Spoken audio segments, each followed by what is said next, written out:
Hello everyone, the compact SUV segment is super duper crowded and the latest entrant to this segment is the Honda Elevate. Yes, we are waiting for Honda's SUV since a lot of years and finally the vehicle is now here and we have also driven the Elevate very extensively. So today in this video, I'm going to compare the Honda Elevate to the Hyundai Creta, Maruti Suzuki Grand Vitara, MG Aster, Kia Seltos and even the Skoda Kushaq. Of course, the specs of the Kushaq also apply to the Volkswagen Tiguan. Similarly, the specs of the Grand Vitara also apply to its cousin, the Toyota Urban Cruiser Hyryder. So we'll start off with the exteriors of all of these cars. So when it comes to body styling, I think all of the cars look really good. The Honda Elevate has that typical Honda design. It has a boxy front end and even from the side and the rear, the car looks quite proportionate and overall it has a design which won't offend anyone. Meanwhile, if we talk about the Hyundai Creta, the Creta has a slightly polarizing design and initially when the car was launched, people had some mixed opinions about the design of this car, but eventually we have all come to accept the design because the Creta is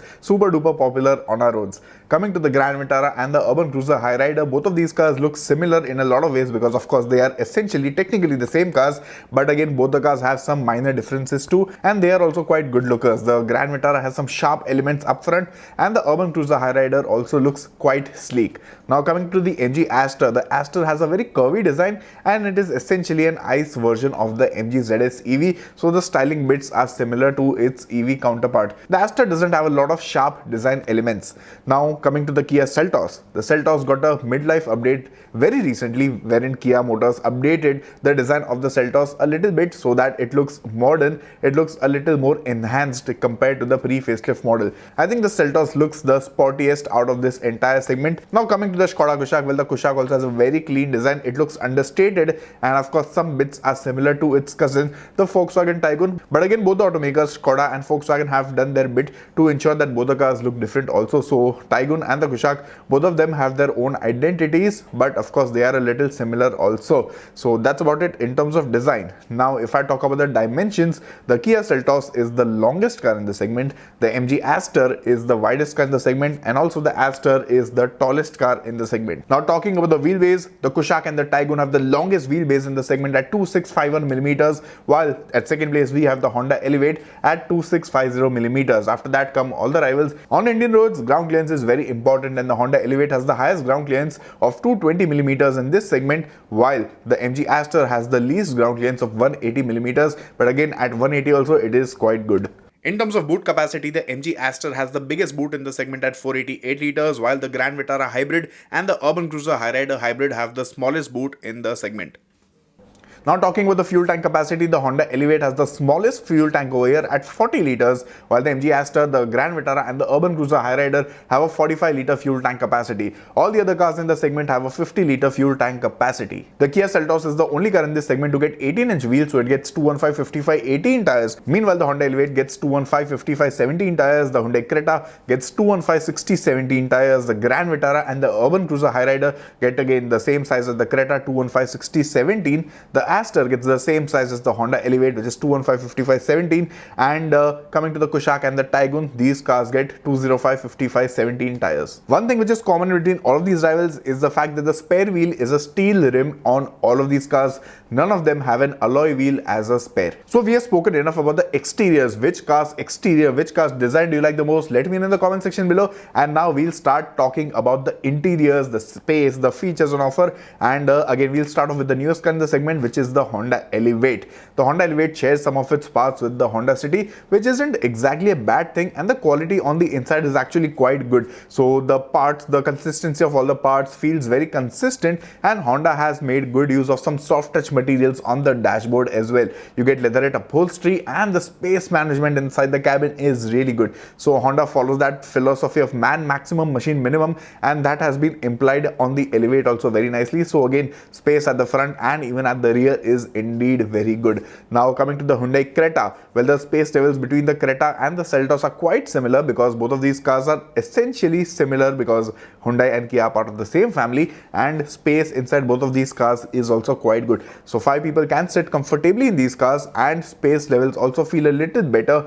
than the Grand Vitara and the Urban Cruiser Hyryder. Now the Grand Vitara and the Urban Cruiser Hyryder have good space at the front and even the driving position is quite good, but coming to the rear seats, the experience could be slightly better.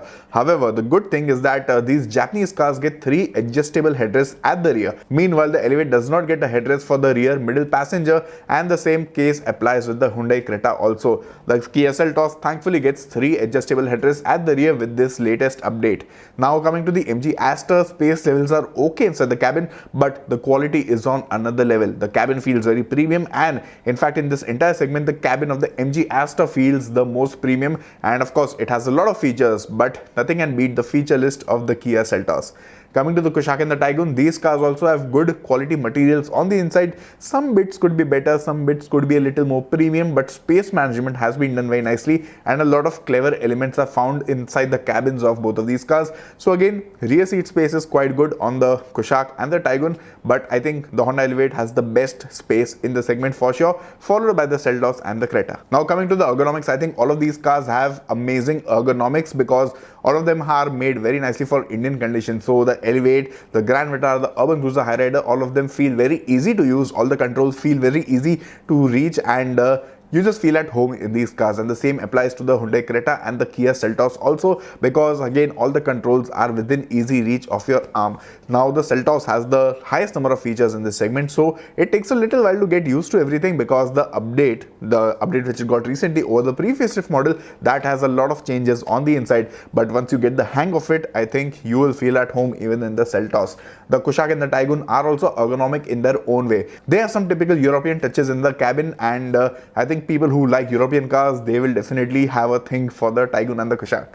Now coming to the most important part, safety. Now out of all of these cars, well, only a few of them have actually been tested by the Global NCAP. So the Creta received a 3-star safety rating from Global NCAP last year. The Kia Seltos pre-facelift also received a 3-star safety rating. The rating for the facelifted model, the updated model, is not out yet, but I think it should be similar. Now the Taigun and the Kushaq has scored a 5-star Global NCAP safety rating under the new norms, which is again a very good thing. Meanwhile, the Grand Vitara and the Urban Cruiser Hyryder have not been tested yet, and same is the case with the Honda Elevate. So we look forward to seeing the results of all of these cars very soon.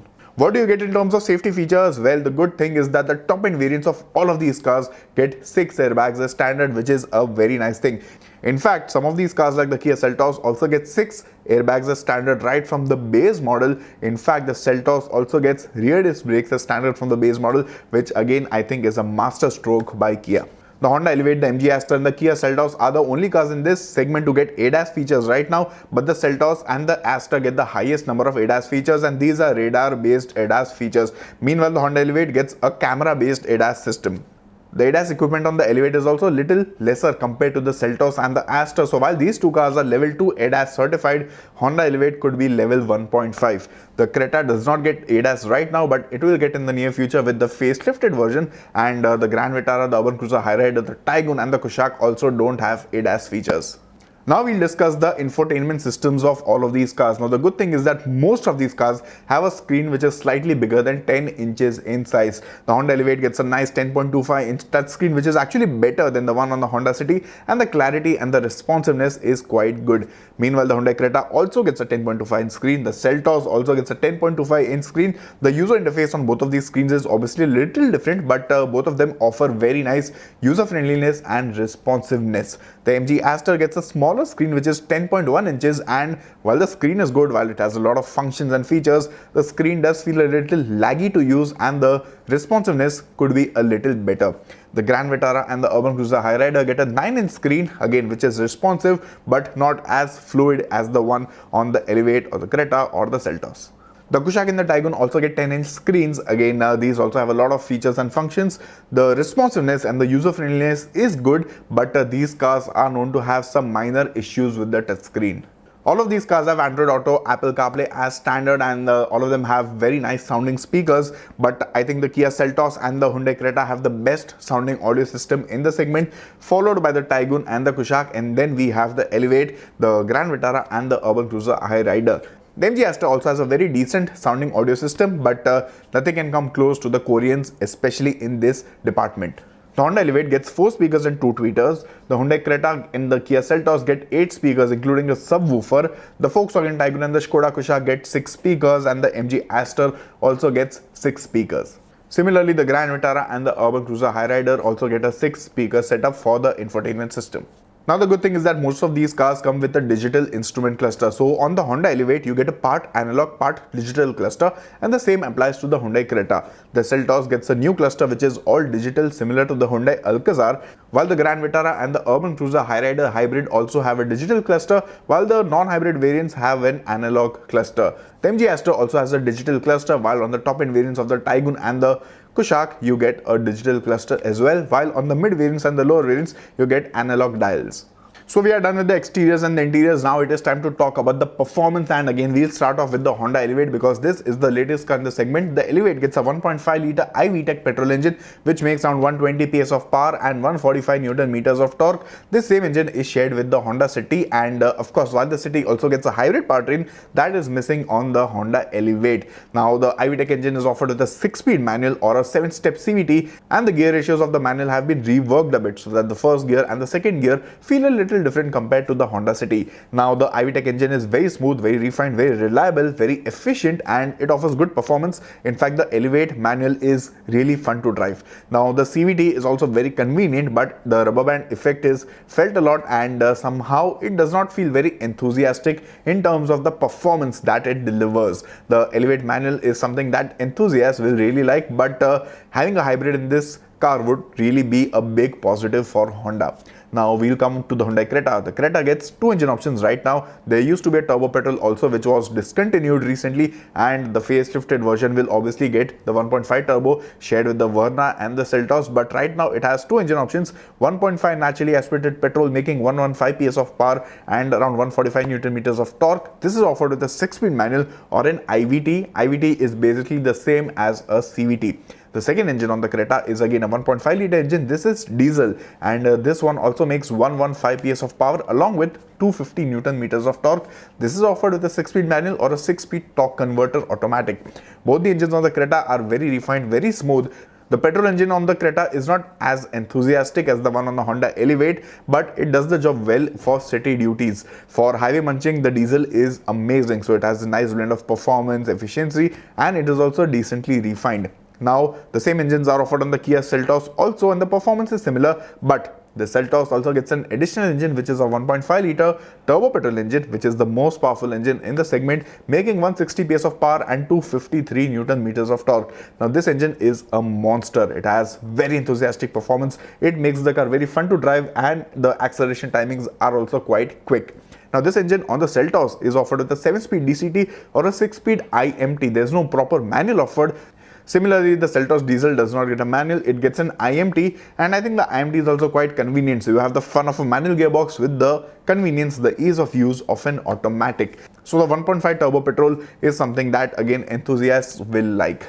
Coming to the Taygun and the Kushaq, these cars have two engine options. The first one is a 1 litre TSI 3-cylinder unit making 115 PS and 175 Newton meters, offered with a 6-speed manual or 6-speed torque converter. Again, a very good engine in terms of performance. Refinement isn't that great, but one of the best when it comes to 3-cylinder engines. And if we talk about the second engine on offer, we have the 1.5 litre TSI Evo engine, which is a 4-cylinder engine making 150 horsepower and 250 Newton meters of torque. This is offered with a 7-speed DSG or a 6-speed manual. This engine is also amazing in terms of performance. So I think it's a close fight between the 1.5 turbo petrol of the Kia Seltos and the 1.5 TSI of the German twins. Coming to the MG Astor, it has two engine options, 1.5 litre naturally aspirated and 1.3 litre turbo petrol. The turbo engine makes around 138 horsepower and 220 Newton meters of torque. Now this engine is just about okay. I mean, when you compare it to competition, it does not feel all that great, and this engine tends to consume a lot more fuel as well. So realistically, on the MG Astor Turbo, you will get 7 to 8 kilometers per litre.